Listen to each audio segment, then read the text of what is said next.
સુરતના મૈદરપુરા પોલીસ સ્ટેશનની બહાર હીરા આરોપીના પરિવારની 3 મહિલાએ આપઘાતનો કર્યો પ્રયાસ. જાણો શું છે મામલો.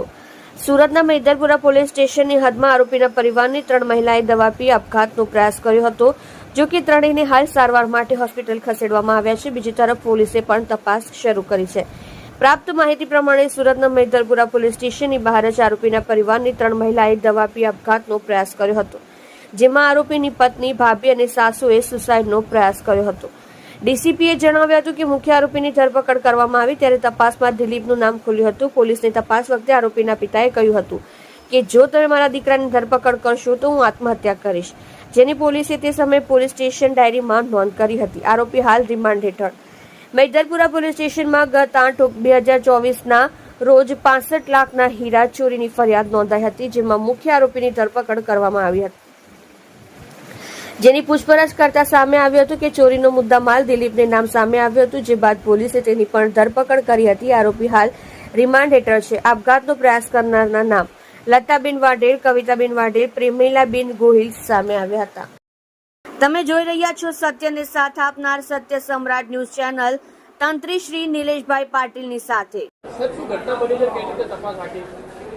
8 ઓગસ્ટ 2024ના રોજ મૈદરપુરા પોલીસ સ્ટેશન ખાતે એક નોકર ચોરીનો ગુનો દાખલ થયેલ છે, જેની અંદર 65 લાખ રૂપિયાનો મુદ્દામાલમાં હીરા ગયેલા હતા.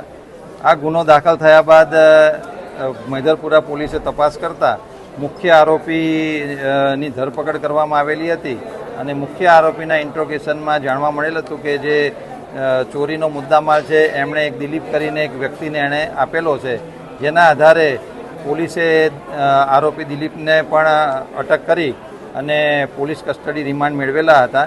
આ પોલીસ કસ્ટડી રિમાન્ડ 23મી ઓગસ્ટ સુધીના પોલીસને મળેલા છે. મતલબ કે હાલમાં આરોપી જે છે એ પોલીસ કસ્ટડી રિમાન્ડ પર જ છે.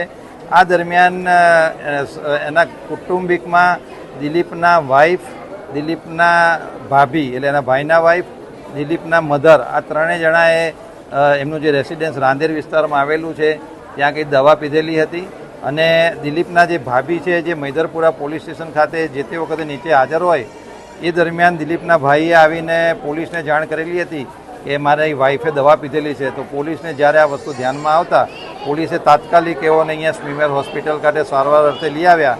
અહીંયા આવ્યા પછી પોલીસને ધ્યાનમાં આવેલું હતું કે એમના ઘરે એના દિલીપના વાઈફ અને મધરે પણ દવા પીધેલી છે, તો એ લોકોને પણ સ્મીમેર હોસ્પિટલે અહીંયા સારવાર માટે લઈને આવવામાં આવેલા છે અને એમની અત્યારે સારવાર ચાલુ છે.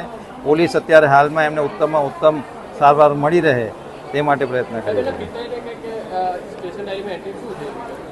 આની અંદર જ્યારે મુખ્ય આરોપીની ધરપકડ કરવામાં આવેલી એ વખતે તપાસમાં દિલીપનું નામ ઓપન થયેલું હતું, એટલે એની અટક થતાં પહેલાં જ્યારે એના દિલીપના ફાધરને ધ્યાનમાં આવેલું હતું કે આમાં દિલીપે મુદ્દામાં લીધો છે એટલે દિલીપની પણ ધરપકડ થશે, એટલે એણે પોલીસને તપાસ વખતે એવું કહેલું હતું કે જો તમે મારા દીકરાની ધરપકડ કરશો તો કે હું આત્મહત્યા કરીશ, જેની પોલીસે જે તે વખતે ઓફિશિયલ સ્ટેશન ડાયરીમાં નોંધ કરીને નોંધ રાખેલ હતી અને એ દરમિયાન આ બનાવ બનેલો છે. હવે એ અત્યારે તો એ અમારી પ્રાયોરિટી નથી. અત્યારે અમારે તો આ લોકોને ઉત્તમ સારવાર મળી રહે એ છે, પરંતુ રીઝન હોઈ શકે કે કદાચ એમનો દીકરોની અટક થઈ હોય તો સામાજિક રીઝન પણ હોઈ શકે, પરંતુ એ તપાસનો વિષય છે. અત્યારે અમારા માટે, પોલીસ માટે મોટી પ્રાયોરિટી એ છે કે તમામ લોકોને સારામાં સારી સારવાર મળી રહે. આભાર.